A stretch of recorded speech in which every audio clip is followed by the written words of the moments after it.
Assalamualaikum warahmatullahi wabarakatuh. Apa kabar sahabat semua dimanapun Anda berada? Semoga dalam keadaan sehat dan dilimpahkan rezekinya. Amin ya robbal alamin. Kisah lucu dari Abu Nawas dan sepatu terbang. Di suatu pagi yang cerah dan penuh gosip, Abu Nawas berdiri di tengah pasar sambil memegang sepasang sepatu tua yang solnya sudah menganga seperti mulut orang menguap. Wahai penduduk kota, saksikan keajaiban dunia. Sepatu terbang dari negeri jauh, teriaknya penuh semangat. Orang-orang mulai berkumpul. Ada yang penasaran, ada yang sudah siap tertawa. Tapi karena ini Abu Nawas, semuanya tahu, kalau tidak berujung tertipu, pasti berujung tertawa. Seorang lelaki tua bertanya, apa benar sepatu itu bisa terbang, Abu? Abu mengangguk yakin. Bukan hanya bisa terbang, tapi juga bisa melakukan manuver di udara seperti burung camar mencari ikan. Seorang ibu menimpali, apa bisa dipakai antar jemput anak ke sekolah? Bisa, kata Abu Nawas sambil tersenyum lebar, kalau anaknya seukuran kucing, dan tidak takut ketinggian. Kerumunan semakin ramai. Bahkan para penjaga istana datang membawa berita kepada sang raja. Tentu saja raja penasaran. Ia mengutus seorang menteri bernama Tuan Zakaria, yang terkenal kaku dan tidak punya selera humor, untuk menyelidiki. Tak lama kemudian, Tuan Zakaria tiba di pasar. Wajahnya serius seperti papan catur. Abu Nawas, katanya, kau berani menipu rakyat dengan sepatu tua dan cerita palsu? Abu Nawas tersenyum lebar, saya tidak menipu, Tuan. Saya hanya mempersembahkan seni penerbangan sepatu. Dan tanpa aba-aba, ia melemparkan sepatunya ke udara tinggi-tinggi. Sepatu itu berputar-putar di udara, melayang seperti pesawat kertas, sebelum akhirnya jatuh dengan kecepatan tinggi, tepat di kepala Tuan Zakaria. Buk! Menteri itu memekik, aduh kepalaku. Abu Nawas langsung berteriak dramatis, lihat! Terbang kan? Itu hanya pendaratannya yang belum sempurna. Orang-orang tertawa terguling-guling. Beberapa mulai memungut sandal mereka sendiri dan melemparkannya ke udara, berharap mendapatkan keajaiban yang sama. Ada yang kena kepala sendiri, ada yang mengenai penjual semangka yang langsung marah dan menyebut semangkanya bisa terbang juga, kalau dilempar cukup kencang. Namun kejadian itu sampai ke telinga sang raja. Ia tak bisa menahan tawa saat mendengar cerita lengkapnya dari pengawal. Hahaha.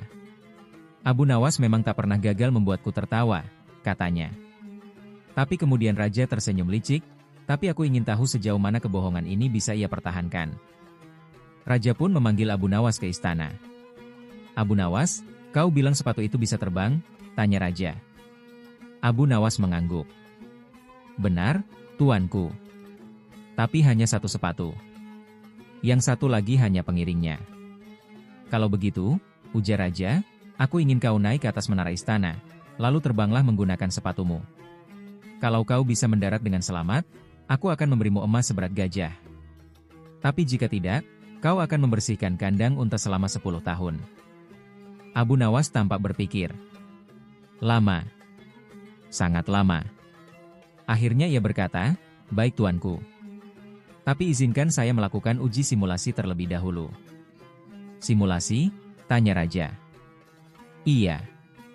Saya akan lempar sepatu ini dulu dari atas menara. Kalau dia berhasil mendarat dengan anggun, berarti saya tinggal menyesuaikan badan saya dengan gerak sepatunya nanti. Raja setuju. Maka Abu Nawas naik ke menara. Ia berdiri di ujung, melambai-lambai, lalu melempar sepatunya tinggi-tinggi. Sepatu itu berputar, melayang, bergetar, dan pruk! Menimpa kepala penjaga istana yang sedang menguap. Penjaga itu mengerang, aduh! Siapa yang melempar sandal bau ini? Abu Nawas pun langsung berseru dari atas menara, wah! Masih belum sempurna, tuanku.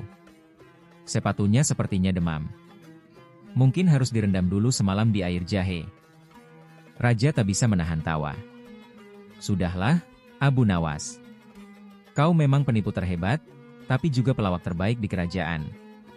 Sebagai hadiah atas keberhasilannya membuat seluruh istana tertawa, Abu Nawas diberi sepasang sepatu baru. Abu Nawas tersenyum puas. Akhirnya, sepatu ini akan kugunakan untuk penerbangan pulang ke rumah. Dan begitu ia melangkah, sol sepatunya copot. Ah, gumam Abu Nawas, mungkin sepatu ini butuh pelatihan terbang dulu. Mulai besok, Kursus malam. Kisah umur lainnya dari Abu Nawas yaitu tentang panci beranak. Hari itu langit cerah dan burung-burung berkicau nyaring di atas rumah Abu Nawas. Ia sedang duduk santai di depan rumah sambil mengupas bawang, bukan karena hendak memasak, tapi karena ingin tahu apakah bisa menangis tanpa alasan. Tiba-tiba, datanglah tetangganya, Pak Bahri, membawa wajah penuh harap. Abu Nawas, bolehkah aku meminjam panci besar milikmu? Istriku ingin memasak sup untuk 7 orang. Abu Nawas tersenyum lebar, tentu boleh, Pak Bahri. Tapi ingat, itu bukan panci biasa. Ia sensitif dan sangat subur. Pak Bahri mengerutkan kening. Subur? Panci? Iya, jawab Abu dengan nada serius. Kalau dia nyaman, dia bisa melahirkan. Pak Bahri tertawa geli, mengira Abu hanya bercanda. Ia pun membawa pulang panci besar itu. Beberapa hari kemudian, Pak Bahri datang mengembalikan panci. Tapi betapa terkejutnya ia saat Abu Nawas berkata, "Sebentar, sebentar. Mana anaknya?" "Anaknya?" tanya Pak Bahri bingung. Abu Nawas masuk ke dalam rumah dan kembali membawa panci kecil. "Ini. Panci besarmu melahirkan. Ini anaknya." Pak Bahri melongo. Tapi karena mendapat panci tambahan secara cuma-cuma, ia hanya mengangguk senang. "Terima kasih, Abu." Seminggu kemudian, Pak Bahri datang lagi. "Abu, boleh pinjam lagi pancinya?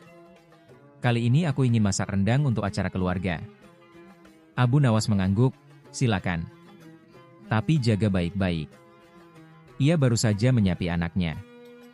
Pak Bahri tertawa dan membawa pulang panci besar itu lagi.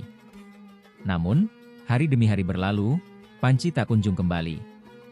Abu Nawas mulai gelisah. Ia datang ke rumah Pak Bahri. "Pak Bahri, panciku mana? Sudah dirawat di spa atau pindah ke dapur kerajaan?" Pak Bahri menghela napas panjang dan berpura-pura bersedih. "Maaf, Abu. Panci itu sudah meninggal dunia. Pegangannya patah, dasarnya berlubang. Tak bisa diselamatkan." Abu Nawas menatap langit dengan mata berkaca-kaca, lalu tiba-tiba menangis terseduh-seduh. "Ya Allah! Kenapa kau tak menguburkannya dengan layak? Apa kau membiarkannya tergeletak begitu saja tanpa kafan?" Pak Bahri kebingungan. "Abu, itu cuma panci." "Tidak. Itu ibu dari panci kecil yang kau bawa minggu lalu. Ia ibu yang tangguh, yang rela menahan panas demi mengenyangkan perut-perut lapar.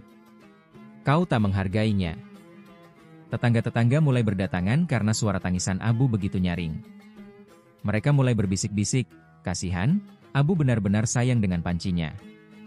Merasa bersalah dan malu, akhirnya Pak Bahri masuk ke dalam dan membawa keluar panci besar yang tampaknya masih bisa diselamatkan. "Maafkan aku, Abu. Ini dia. Aku cuma mengujimu." Abu Nawas menghapus air matanya seketika dan tersenyum. "Dan kau lulus dengan nilai 3 dari 10. Tapi tak apa, panciku kembali. Akan kuajarkan padanya agar tidak mudah jatuh cinta lagi pada dapur orang lain." Dan sejak hari itu, tak ada lagi yang berani meminjam panci Abu Nawas tanpa niat mengembalikan. Karena siapa tahu, panci itu sedang hamil lagi.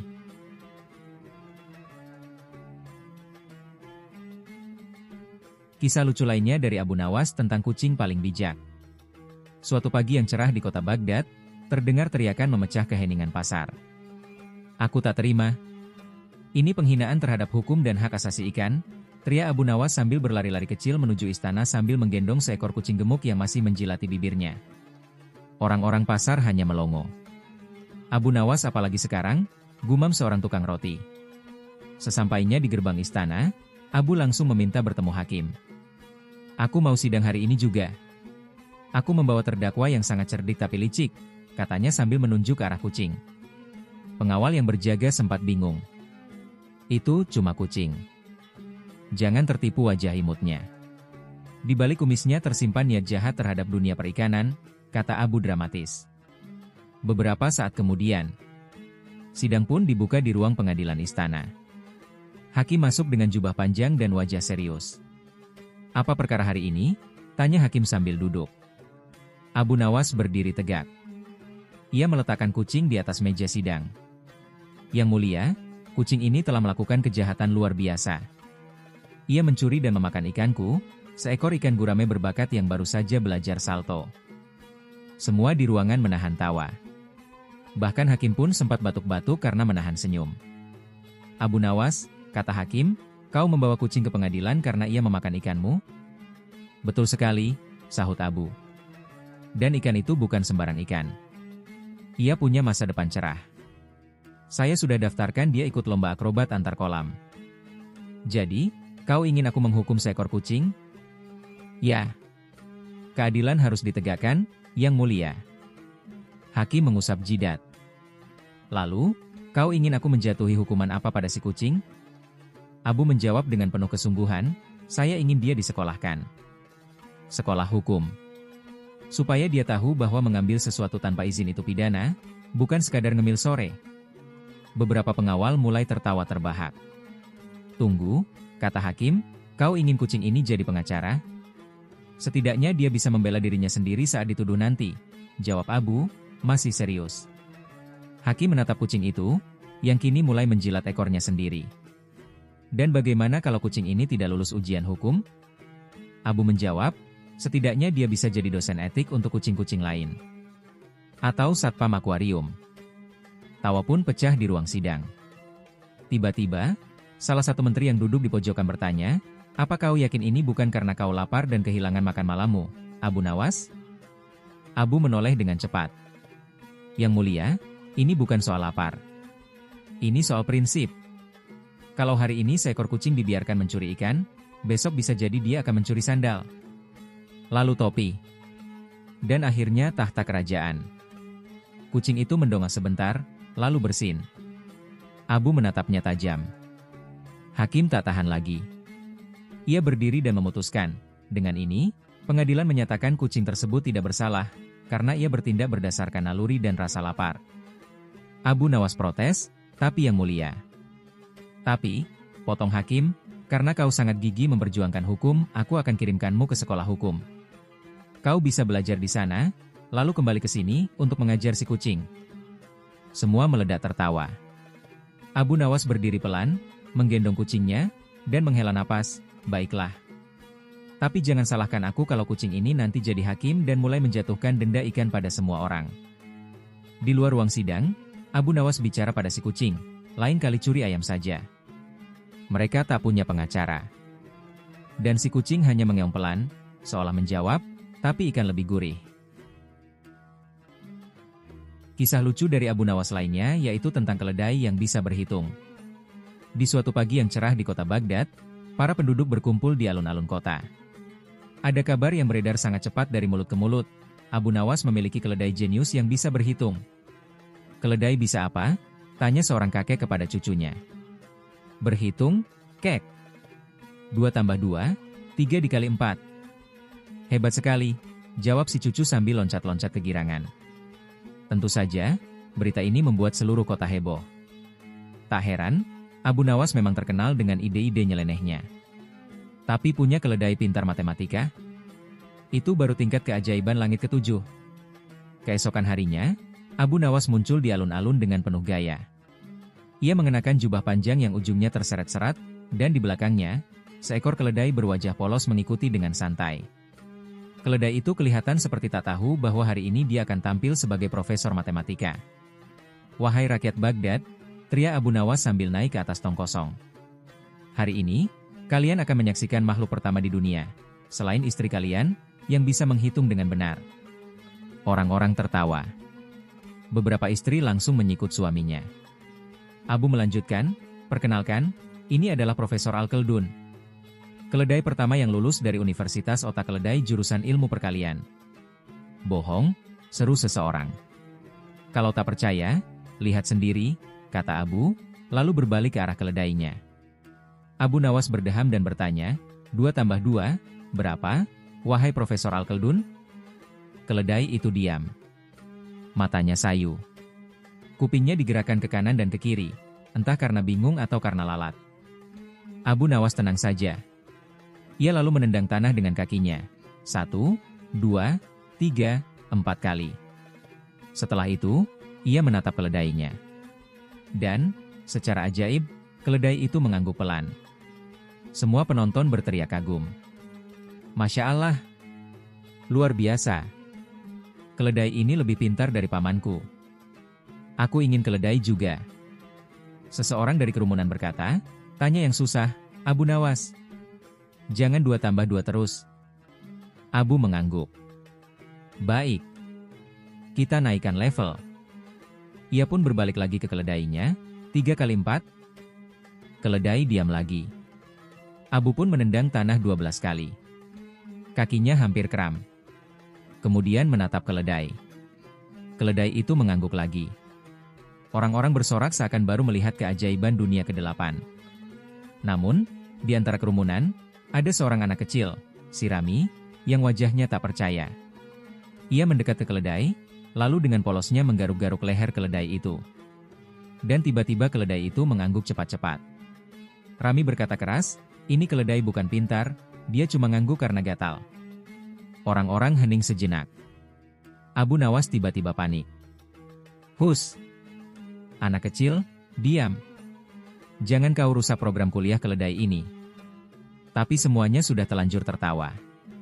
Salah satu menteri raja yang juga menonton pun tertawa terbahak-bahak. Abu Nawas, ini lelucon luar biasa. Tapi jangan berhenti, aku suka keledai ini. Bolehkah aku pinjam untuk rapat kerajaan? Siapa tahu dia bisa bantu hitung anggaran negara. Abu Nawas membungkuk dengan sopan. Tentu, Tuan Menteri. Tapi hati-hati, kalau keledainya gatal saat rapat, nanti bisa tiba-tiba menyetujui pajak baru. Seluruh alun-alun meledak tertawa. Bahkan keledai pun ikut mengeluarkan suara khasnya, entah karena lucu, atau karena ingin makan rumput. Dan begitulah, hari itu Baghdad tertawa sepanjang sore, berkat Abu Nawas, dan keledai yang pintar berhitung karena gatal. Abu Nawas dan burung bicara bohong. Di pasar kota Baghdad yang ramai, Abu Nawas tiba-tiba berdiri di atas peti kayu sambil menggenggam seekor burung berwarna-warni yang bulunya mengkilap seperti sutra baru disetrika. Perhatian! Perhatian! Serunya lantang. Ini bukan sembarang burung. Ini adalah burung paling jujur di seluruh negeri. Ia bisa berbicara dan tak pernah sekalipun berbohong. Orang-orang mulai berkerumun. Burung bicara jujur? Tanya seorang pedagang kain sambil mengunyah roti. Benar, kata Abu Nawas sambil mengelus dada. Kalau dia bilang kamu tampan, berarti kamu memang tampan. Tapi hati-hati, kalau dia diam saja berarti kamu pembohong besar.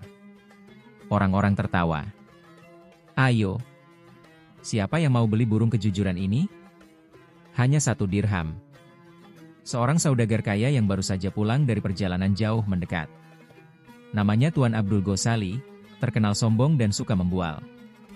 Burung ini bisa bicara jujur? Tanyanya. Tentu saja, Tuan. Bahkan lebih jujur dari istri Tuan kalau ditanya soal belanja.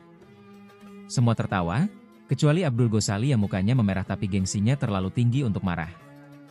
Baiklah. Aku beli. Aku ingin burung ini bersaksi kalau aku adalah saudagar paling jujur di Baghdad. Abu Nawas memberikan burung itu dengan senyuman penuh misteri.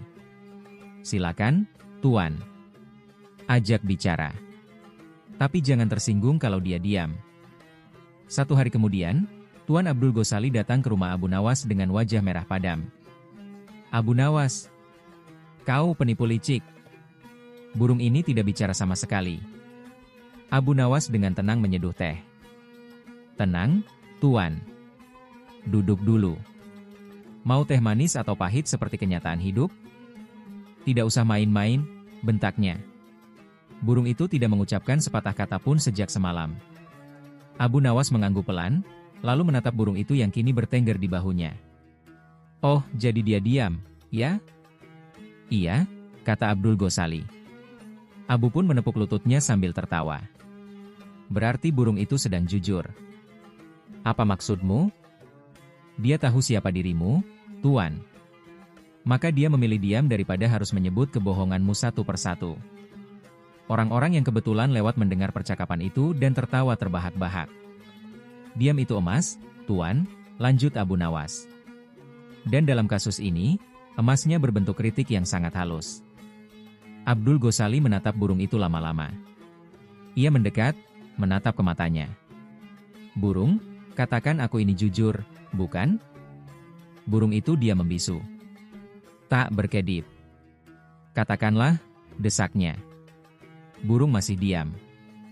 Bahkan memalingkan wajah. "Kurang ajar." Bahkan burung pun tidak percaya padaku. Abu Nawas mengangguk dalam. "Itulah tandanya kejujuranmu perlu perawatan intensif." Bahkan burung pun butuh waktu untuk percaya. Akhirnya, karena malu ditertawakan orang-orang di jalan, Abdul Ghazali pergi membawa burung itu dengan wajah masam. Dan setiap kali ada tamu datang ke rumahnya, burung itu tetap tak pernah bicara sepatah kata pun. Kabar pun menyebar di seluruh Baghdad. Orang-orang berkata, burung Abu Nawas memang jujur luar biasa. Ia hanya bicara kepada mereka yang benar-benar jujur. Dan para pembohong pun mulai takut bukan kepada raja, bukan kepada hukum, tapi kepada seekor burung mungil yang tak pernah bohong, karena ia lebih memilih diam. Kisah lucu lainnya dari Abu Nawas tentang kursi kesaktian. Pada suatu pagi yang cerah, Raja Harun al-Rasyid duduk termenung di taman istana sambil memainkan jenggotnya yang mengkilap seperti sutra. Ia tampak gelisah, padahal biasanya pagi-paginya diisi dengan nyemil anggur dan mendengarkan lagu-lagu kecapi. "Aku bosan," gumam sang raja. Perdana Menteri yang setia, Tuan Jalaluddin, langsung siaga. "Apakah tuanku ingin pesta? Atau mungkin menambah istri ke-37? Sang raja menggeleng. "Bukan itu, Jalaluddin. Aku bosan karena istana ini dipenuhi orang-orang yang manis di depan, tapi tajam di belakang. Aku ingin sebuah alat yang bisa membuat siapapun berkata jujur." Tuan Jalaluddin mengerutkan alis. "Seperti alat pendeteksi dusta, tuanku?" Raja menepuk tangannya. "Betul. Tapi versi yang lebih mewah. Lebih unik. Lebih kekaisaran." Seketika itu juga, nama Abu Nawas muncul di benaknya. "Panggil Abu Nawas. Hanya dia yang bisa membuat alat seabsurd ini." Misi mencari kebenaran. Abu Nawas datang dengan langkah ringan dan wajah polos seperti biasa. Ia sedang mengunyah kurma sambil sesekali bersiul kecil. "Abu Nawas," seru raja. "Kau harus membuat sebuah kursi kesaktian. Kursi yang mampu membuat siapapun yang duduk di atasnya berkata jujur. Aku ingin mengujinya pada para menteri, gubernur, dan mungkin istri-istri istana." Abu Nawas mengangguk-angguk penuh keseriusan palsu. "Baik tuanku. Tapi kursi seperti itu tidak bisa dibuat sembarangan. Harus diracik dengan kayu jujur, paku ikhlas, dan jok empuk dari kain kesadaran." Raja melongo. "Ada ya kain kesadaran?" "Tentu saja. Tapi sangat langka. Saya butuh waktu 3 hari dan 1 malam. Juga, saya butuh 15 dinar untuk ongkos riset." Tanpa pikir panjang, Raja memberi Abu Nawas dinar dan waktu. Kursi ajaib dari dapur. 3 hari kemudian, Abu Nawas datang ke istana dengan tergopoh-gopoh sambil memikul sebuah kursi tua yang reot. Kursi itu berderit setiap kali digerakkan, dan salah satu kakinya diganjal dengan tulang ayam. Warnanya seperti kayu tua yang pernah direbus bersama semur kambing. "Tuanku," seru Abu, "inilah dia, kursi kesaktian. Jangan tertipu penampilannya. Kursi ini mengandung energi kebenaran yang sangat kuat." Raja menatap kursi itu dengan alis terangkat. "Kenapa ini seperti kursi dari dapur kerajaan?" "Itulah keistimewaannya, tuanku," kata Abu bersemangat. "Kursi ini menyamar agar tak disangka sakti. Kalau terlihat mewah, nanti yang duduk malah pura-pura jujur." Raja mengangguk. Cerdik juga. Uji coba jujur atau tidak. Ujian pertama dilakukan kepada Menteri Keuangan yang terkenal pelit. "Menteri Abdul, silakan duduk," perintah raja. Sang menteri ragu-ragu, tapi akhirnya duduk. Bruk! Kursi berderit, dan tiba-tiba salah satu kakinya patah. Menteri Abdul tergelincir jatuh ke lantai, menahan pantatnya. "Aduh, pantatku sakit," serunya spontan. Abu Nawas langsung berseru, "Lihat, tuanku. Ia jujur." Raja terkejut. "Iya ya. Biasanya dia cuma bilang, saya tidak merasakan apa-apa." Ini pasti kursinya yang bekerja. Ujian kedua dilakukan kepada gubernur Irak yang terkenal suka mengelak. Sang gubernur duduk perlahan. Tapi begitu duduk, kayu kursi mengeluarkan suara, krerek. Seolah mengeluh. Aduh, ini kursi bikin bokong geli. Celetuknya refleks. Jujur lagi. Teriak Abu Nawas bangga. Uji coba terakhir yang menggemparkan. Akhirnya, giliran istri kesayangan raja, Permaisuri Zubaidah. Raja penasaran. Aku ingin tahu apakah ia benar-benar mencintaiku karena aku atau karena mahkota ini. Dengan anggun, Zubaidah duduk di kursi ajaib. Sejenak tak terjadi apa-apa. Tapi tiba-tiba suara kecil terdengar dari kursi, praak.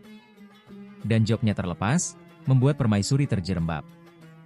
Aduh, aku paling benci kursi murah begini. Serunya spontan. Raja tercengang. Zubaidah, itu kursi kerajaan. Zubaidah langsung meralat, maksudku kursinya terlihat murah, padahal penuh kemuliaan. Abu Nawas buru-buru berbisik, tuanku, sepertinya kursi ini tak sanggup menahan kebohongan wanita. Raja mengangguk serius. Wajar. Itu memang ilmu tingkat tinggi. Penutup yang konyol. Akhirnya, Raja memutuskan kursi itu akan ditempatkan di ruang sidang istana. Tapi ada satu syarat, tak boleh diduduki saat perut kenyang, karena jatuh dari kursi dalam keadaan kenyang bisa mengganggu pencernaan. Abu Nawas pun mendapat hadiah 30 dinar dan satu kursi makan baru. Ketika ditanya apakah kursi itu benar-benar sakti, Abu hanya menjawab. Kesaktian bukan pada kursinya, tuanku, tapi pada rasa malu yang muncul saat pantat rasa sakit. Kisah humor selanjutnya dari Abu Nawas tentang jalan menuju surga. Suatu pagi yang cerah, Raja Harun al-Rashid sedang duduk di taman istana, memandangi langit biru sambil minum teh hangat dan makan kue wijen. Tapi entah kenapa, hari itu pikirannya gelisah. Kenapa hidup ini terasa kosong ya? Gumam sang raja sambil menggigit setengah kue wijen, lalu menatap langit seperti hendak mengintip malaikat. Tiba-tiba, ia berseru, "Pengawal! Panggil Abu Nawas!" Segera, dalam hitungan menit, Abu Nawas sudah berdiri di hadapan raja, lengkap dengan jubah kusutnya yang seperti belum disetrika sejak zaman dinosaurus. Abu Nawas, kata raja, aku ingin kau menjawab satu pertanyaan penting hari ini. Abu Nawas mengangguk pelan. Kalau pertanyaannya tentang siapa yang menghabiskan kue wijen terakhir di dapur istana, bukan saya, tuanku. Raja mengangkat alis. Bukan itu. Pertanyaanku adalah, mana jalan tercepat menuju surga? Abu Nawas langsung terdiam. Ia menatap raja, lalu langit, lalu menatap sandal kirinya sendiri, lalu balik menatap raja. Tuanku, katanya perlahan, itu pertanyaan yang sangat serius. Aku tahu, jawab raja. Makanya aku bertanya padamu. Katanya kau cerdik. Nah, buktikan. Abu Nawas mengangguk-angguk seperti orang yang pura-pura paham ketika dosen bicara. Ia lalu berkata, baik, tuanku. Tapi aku harus melakukan sedikit, persiapan. Raja mengerutkan dahi. Persiapan apa? Persiapan mental dan galon air, kata Abu Nawas sambil tersenyum penuh misteri. Keesokan harinya, Abu Nawas membawa raja dan beberapa menteri ke sebuah tempat di luar kota. Di sana hanya ada satu sumur tua, penuh lumut, dan tampak angker. Inilah dia, tuanku, kata Abu Nawas sambil menunjuk sumur itu. Jalan tercepat menuju surga. Semua orang menatap sumur itu. Sunyi. Bahkan seekor kodok pun enggan bersuara karena merasa ini bukan saatnya bercanda. Raja melotot. Kau mengejekku? Mana bisa sumur tua ini jadi jalan ke surga? Abu Nawas tetap tenang. Ia mendekati sumur dan mengetuk bibirnya pelan. Ini bukan sembarang sumur, tuanku. Ini sumur yang menguji iman. Menguji iman? Betul. Siapapun yang sungguh percaya bahwa surga itu ada, dia tak akan takut melompat ke dalamnya. Para menteri langsung saling pandang. Beberapa menteri tua mendadak merapat ke pinggir, pura-pura mencari daun sirih. Raja makin marah. Kau mengajak aku loncat ke dalam sumur tua ini? Abu Nawas menjawab dengan tenang, tuanku bertanya jalan tercepat ke surga. Saya hanya menjawab. Bukankah semua kitab suci mengajarkan, ke surga hanya bisa ditempuh dengan keimanan yang kuat? Nah, ini adalah simbolnya. Raja makin bingung. Simbol apa? Simbol bahwa orang beriman tak takut apapun kecuali Tuhan, jawab Abu Nawas bijak. Tapi tenang tuanku, saya tidak menyuruh raja meloncat ke dalam sumur sungguhan. Lalu kenapa kau bawa aku ke sini? Sebab pertanyaan tuanku bukan pertanyaan biasa, kata Abu Nawas. Kalau tuanku bertanya jalan tercepat ke pasar, saya akan tunjukkan jalan berdebu. Tapi ini pertanyaan besar, tentang surga. Maka jawabannya juga harus menggugah. Raja mulai termenung. Para menteri pelan-pelan mulai kembali ke posisi semula setelah yakin tak ada yang akan dilempar ke sumur.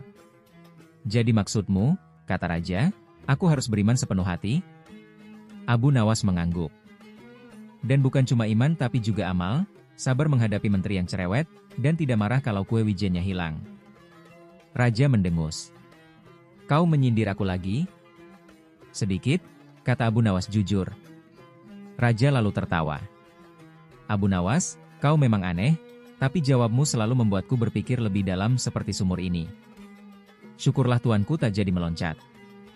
Kalau sampai tuanku masuk sumur, saya harus cepat-cepat kabur ke Persia. Sejak saat itu, Raja tak lagi bertanya soal jalan tercepat ke surga.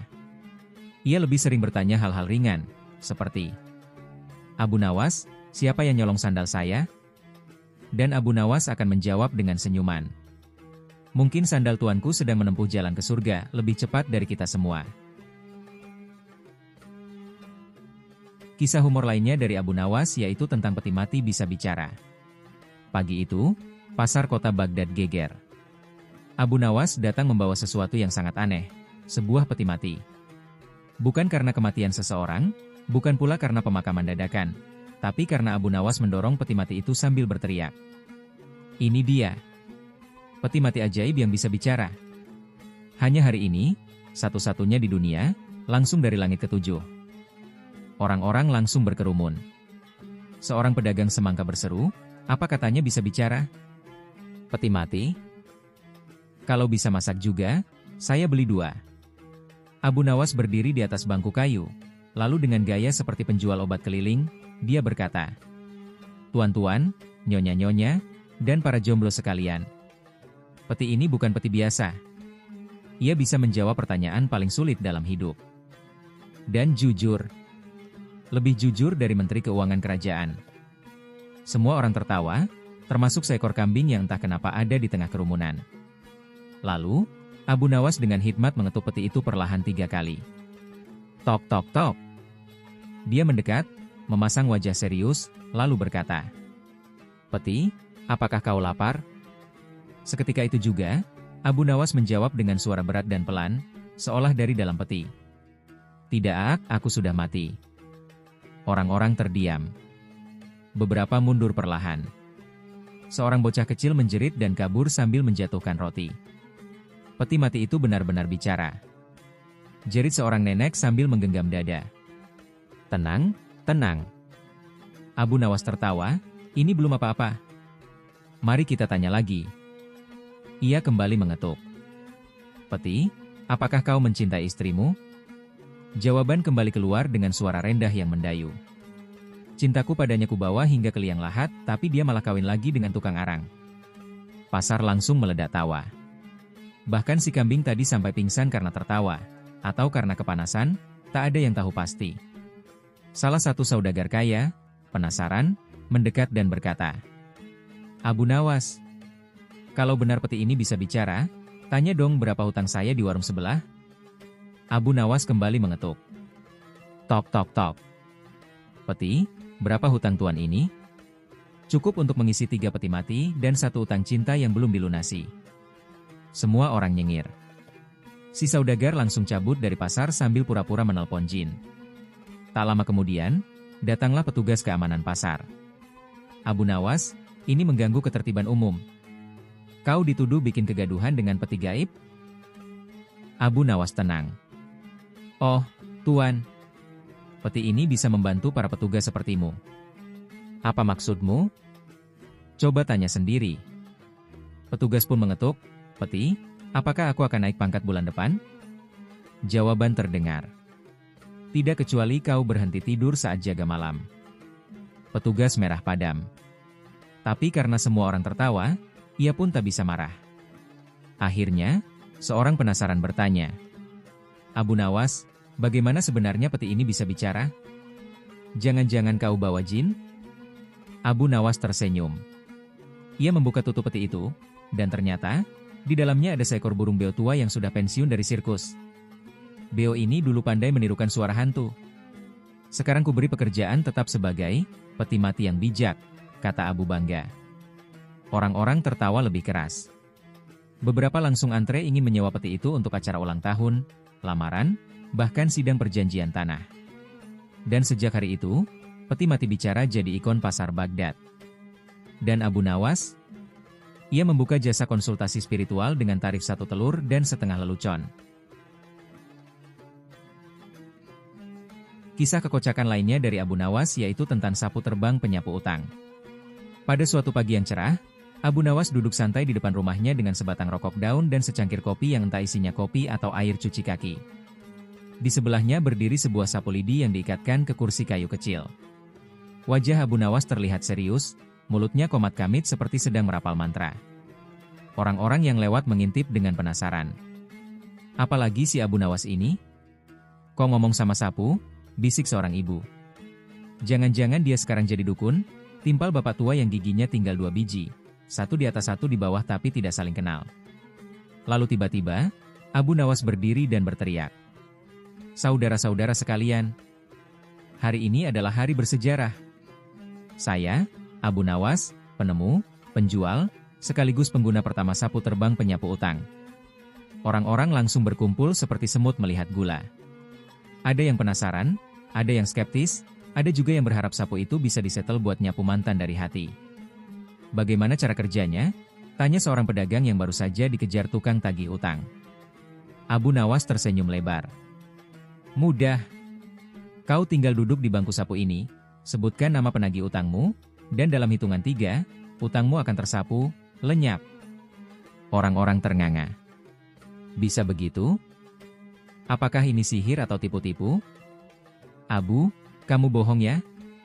Kemarin kamu jual sendal anti gravitasi yang malah bikin orang kepleset terus. Tapi Abu tetap tenang. Aku tahu kalian ragu. Maka biarlah aku demonstrasikan. Abu Nawas selalu duduk di bangku sapu, menutup mata, dan berteriak, sapu! Bawa aku dari utang. Lalu, duk, bangku sapu ditarik seekor kambing dari belakang yang dikira jin sapu. Abu pura-pura melayang, sambil teriak-teriak, "Wus! Terbang! Tinggi sekali utangku!" Orang-orang kagum. Beberapa mulai berebut membeli sapu seharga 1 dirham. Salah satu yang paling semangat adalah Pak Jalal, lelaki parubaya yang hidup dikejar utang seperti ayam dikejar bocah iseng.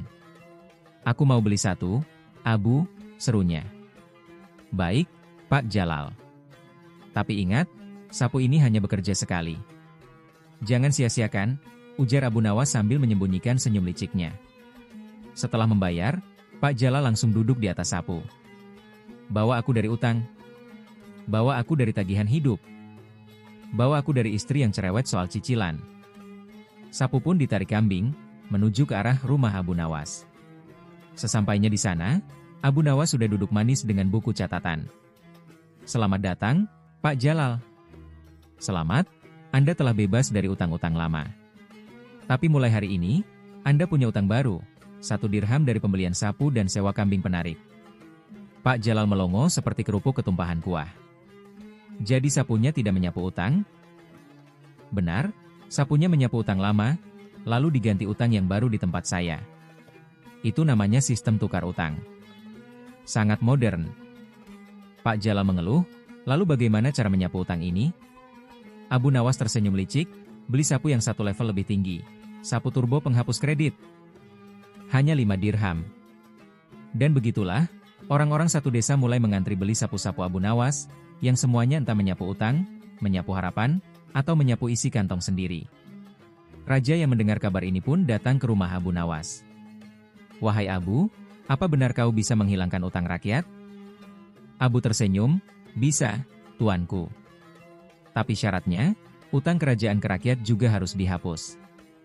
Raja berpikir keras. Itu tidak mungkin. Abu pun tertawa lepas. Nah, begitu juga dengan sapu saya, tuanku. Tidak mungkin menyapu utang, tapi bisa menyapu pikiran jadi lebih ringan. Raja malah tertawa lebih keras, dan berkata, Abu Nawas, kau memang tak bisa ditebak. Tapi rakyatku tertawa lagi karena ulahmu. Itu saja sudah cukup membayar utang pada negeri. Akhirnya, Abu Nawas pun dikenal bukan hanya sebagai penipu lucu, tapi juga penyapu duka lewat tawa. Kisah humor selanjutnya dari Abu Nawas dan bantal pencuri mimpi. Di suatu pagi yang cerah, istana mendadak heboh. Seluruh penjuru kerajaan membicarakan satu hal, bantal kesayangan Baginda Raja hilang. Bantal itu bukan bantal sembarangan. Konon katanya, siapapun yang tidur di atasnya akan bermimpi bertemu para bidadari sambil dipijat oleh malaikat sambil disuguhkan anggur dari surga. Dalam mimpi, tentu saja. Raja pun naik pitam. Ia melolong di aula istana sambil membawa selimut lusuh yang tak berarti tanpa bantalnya.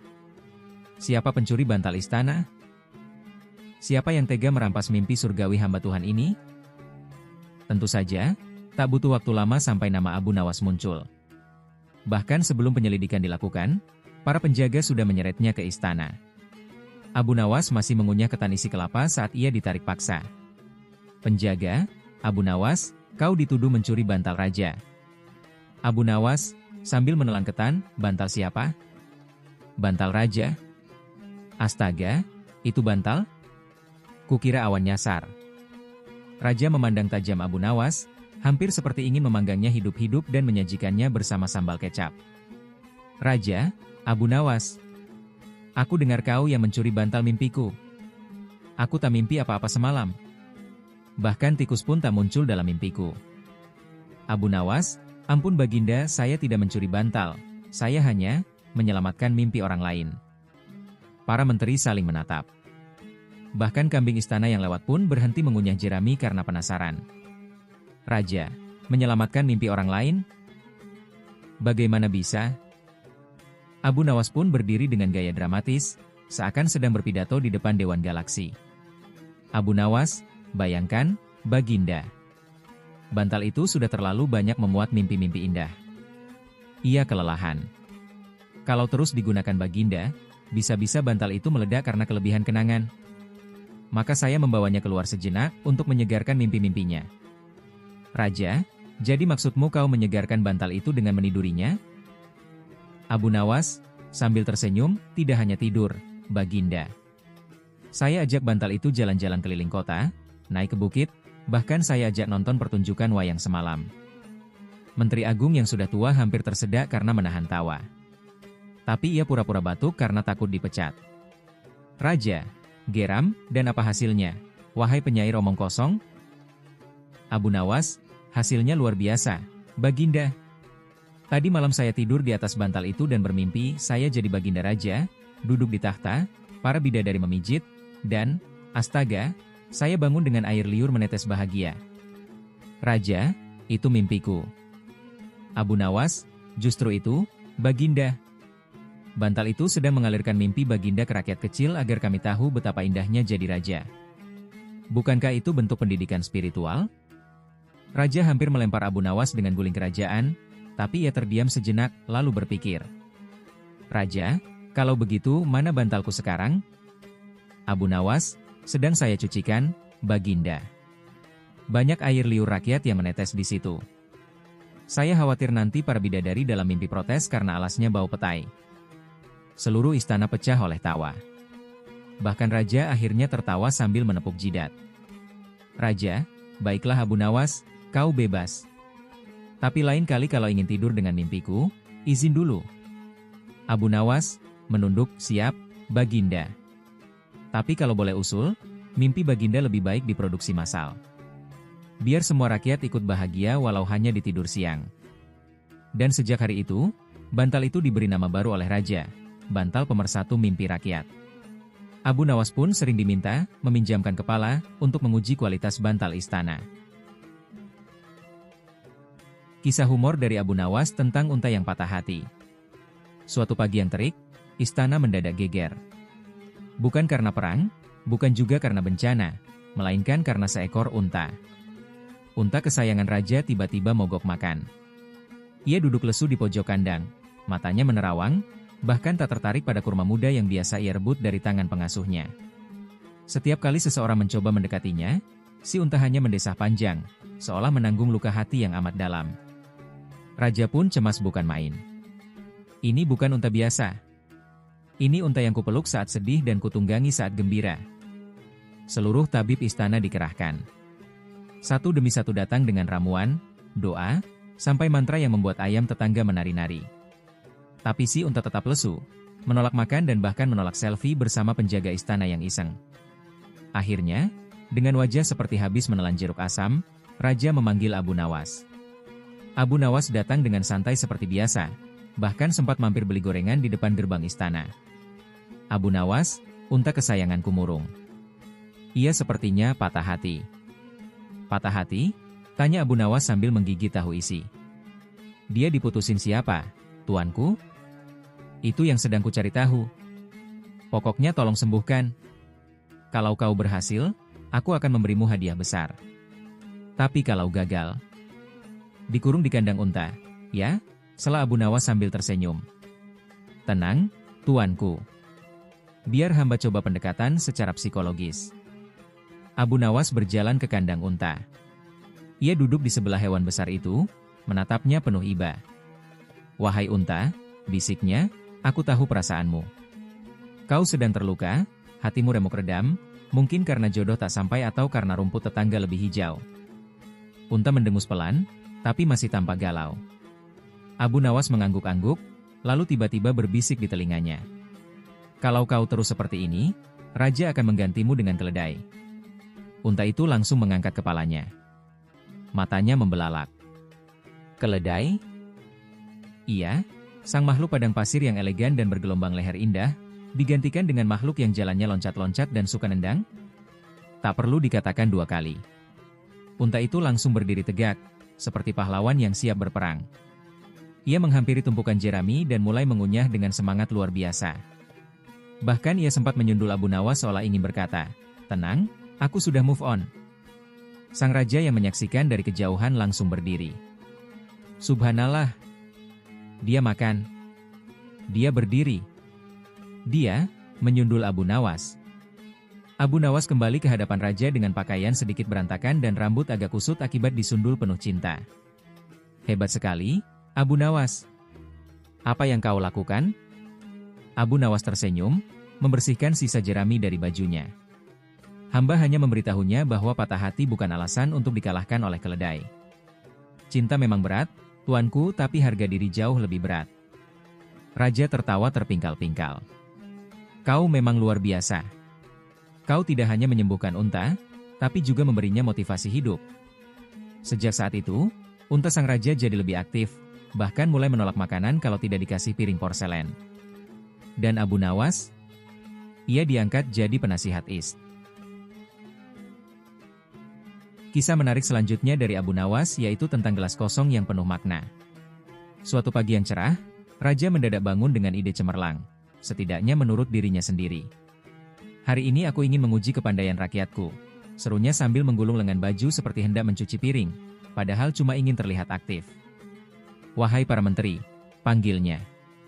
Para menteri datang tergopoh-gopoh, bahkan salah satu membawa catatan belanja istrinya karena dikira dipanggil untuk belanja ke pasar. Aku ingin mengadakan sayembara, kata raja. Barang siapa bisa mengisi gelas ini, raja menunjuk gelas kristal bening di tangannya, tanpa menggunakan air, zat padat, atau apapun yang bisa disentuh atau dilihat, akan mendapat 100 keping emas. Tiba-tiba seluruh istana seperti pasar malam. Cendekiawan datang dari berbagai penjuru dengan teori dan alat-alat aneh. Yang satu mencoba meniup udara ke dalam gelas sambil berteriak, "Ini isi dengan oksigen, tuanku." Yang lain menyuruh gelas disimpan di ruang gelap. "Biar diisi oleh kegelapan, tuanku." Ada pula yang datang membawa asap dupa, sambil menari di sekitar gelas. "Aroma spiritual, tuanku." Raja hampir pingsan. Menteri-menteri sudah pada nyengir kuda. Bahkan pengawal istana mulai bertaruh siapa yang akan jatuh duluan, raja atau gelas. Tiba-tiba datanglah Abu Nawas, dengan pakaian sederhana, senyum lebar, dan sepotong roti di tangan. Tapi roti itu tak berhubungan sama sekali. Ia memakannya di jalan dan belum habis. Ia maju ke depan, meletakkan gelas kosong di atas meja kerajaan, dan membungkuk sopan. "Tuanku, ini gelasnya." Raja menatap, matanya menyipit. "Mana isinya?" Abu Nawas tersenyum penuh misteri seperti pesulap yang akan mengeluarkan kelinci dari topi. "Penuh, tuanku." "Penuh apa?" Raja mendengus. "Penuh harapan, penuh doa, dan penuh kemungkinan, tuanku." Ruangan hening. Bahkan suara perut menteri ketiga yang biasanya bergemuruh seperti tambur pun ikut diam. Kemudian, hahaha. Raja tertawa keras. Para penonton pun ikut tertawa, beberapa malah tertawa sambil menepuk-nepuk meja. Seorang menteri bahkan tersedak biji kurma saking terkejutnya. Raja bangkit berdiri sambil mengelus janggutnya. "Abu Nawas, kau memang gila," katanya sambil tertawa. "Sedikit, tuanku.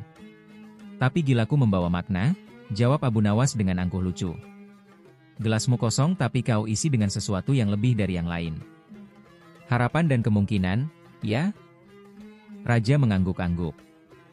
"Betul tuanku. Lagi pula, bukankah banyak kepala penuh dengan hal tak terlihat tapi terasa?"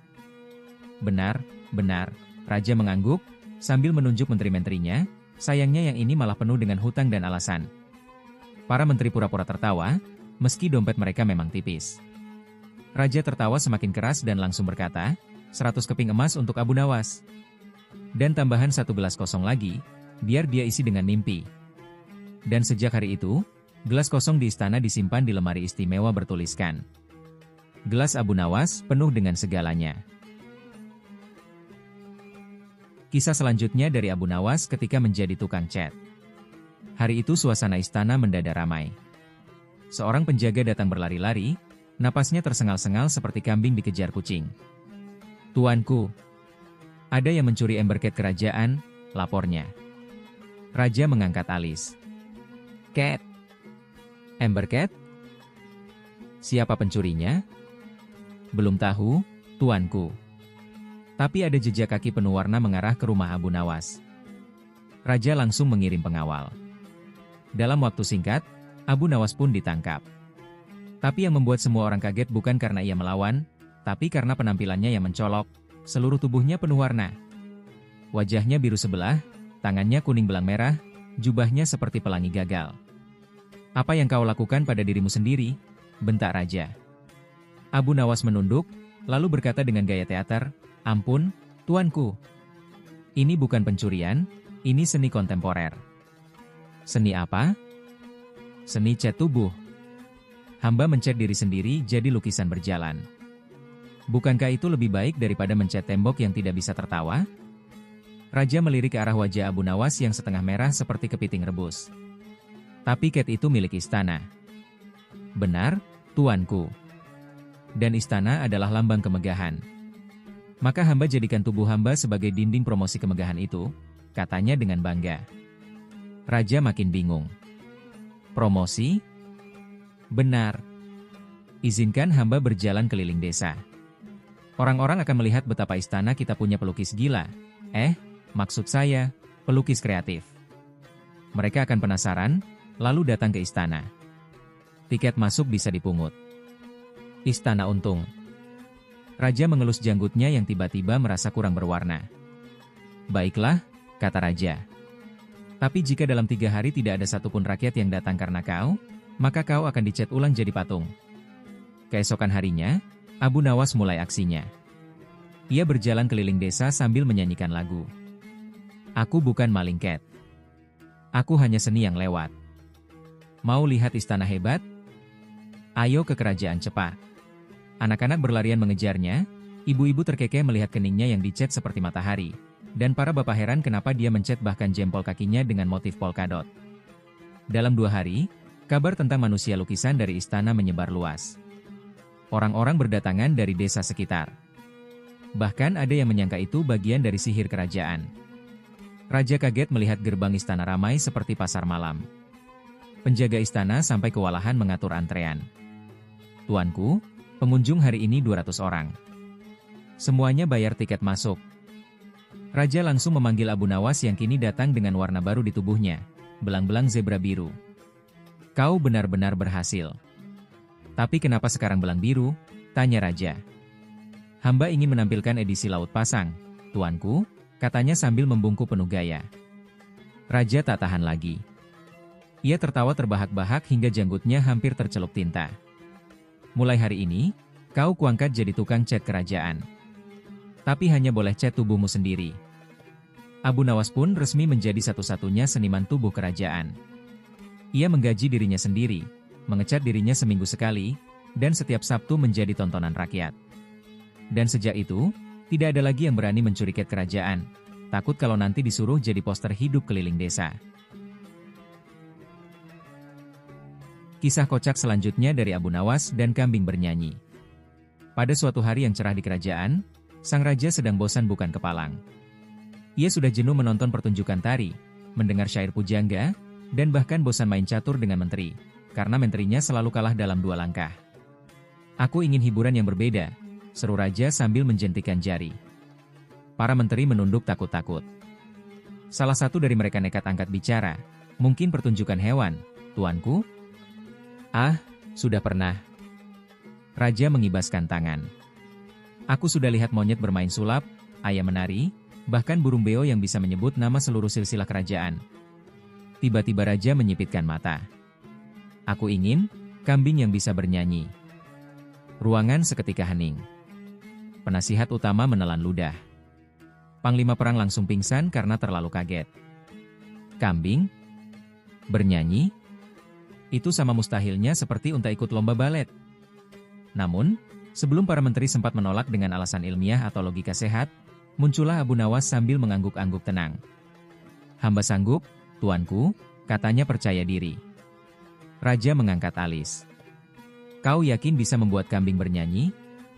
Dengan izin Allah dan waktu 1 bulan, hamba janji, kambing itu akan bernyanyi lebih merdu dari penyanyi istana. Raja yang sudah sangat bosan langsung menyetujui. Kalau berhasil, kau akan mendapat emas 1 peti. Tapi kalau gagal, kepalamu akan kugantung di pintu gerbang sebagai contoh buruk bagi kambing lainnya. Abu Nawas hanya tersenyum. Hamba lebih takut pada kambing lapar, tuanku. Misi dimulai. Abu Nawas pun memulai latihan vokal bersama kambing yang ia pinjam dari tukang sayur keliling. Kambing itu diberi nama Suara Emas, nama yang terlalu optimis untuk hewan yang hobinya hanya mengembik dan menanduk tiang jemuran. Abu Nawas tidak menyuruh kambing itu menyanyi. Sebaliknya, setiap hari ia meniup seruling kecil sambil mengoleskan madu di lubangnya. Setiap kali seruling ditiup, kambing itu langsung datang dan mencoba menjilatnya, menghasilkan suara "mek" yang kebetulan pas dengan irama. Warga desa yang melihatnya pun mulai ramai berkomentar. Wah, kambingnya ikut irama. Itu kambing atau murid les vokal? Abu Nawas memang gila, tapi jenius. Hari penentuan. Sebulan berlalu. Sang raja duduk di singgasana dengan ekspresi antara berharap dan siap tertawa melihat kegagalan. Abu Nawas datang dengan jubah rapi, kambingnya disisir belah tengah, dan di tangannya ada seruling yang berkilau oleh madu. Silakan, Abu Nawas. Tunjukkan keajaibanmu, kata raja. Abu Nawas meniup seruling itu dengan pelan dan indah. Dan seperti biasa, kambing langsung datang sambil "mek" setiap mendekat ke ujung seruling. Nada demi nada, kambing mengembik mengikuti irama, seolah sedang menyanyikan lagu tentang padang rumput dan hati yang kesepian. Raja pun terpukau. Aku tak percaya, ini luar biasa. Suaranya lebih jujur daripada penyanyi istana. Para pejabat ikut bersorak. Ada yang sampai menitikkan air mata karena terlalu terharu. Bahkan kambing pun terlihat bangga, meski sebenarnya cuma lapar. Rahasia terbongkar. Beberapa hari kemudian, penasaran melanda istana. Penasihat kerajaan mencoba meniru aksi Abu Nawas, tapi kambing itu malah menanduk mereka. Setelah diselidiki lebih lanjut, mereka menemukan sisa madu di seruling Abu Nawas. Tuanku, kata penasihat dengan wajah kecut. Kambing itu tidak benar-benar bernyanyi. Ia hanya ingin menjilat seruling yang manis. Raja pun memanggil Abu Nawas. Kau menipuku, ya? Abu Nawas membungkuk santai. Bukan menipu, tuanku. Hamba hanya memotivasi kambing dengan cara yang paling efektif. Raja termenung, lalu tertawa terbahak-bahak. Ya ampun. Bahkan kambing pun bisa dibuat semangat dengan madu. Seharusnya kau jadi menteri pelatihan istana. Dan sejak itu, kambing suara emas diangkat jadi maskot istana, sementara Abu Nawas mendapat gelar baru, guru besar ilmu mengakali.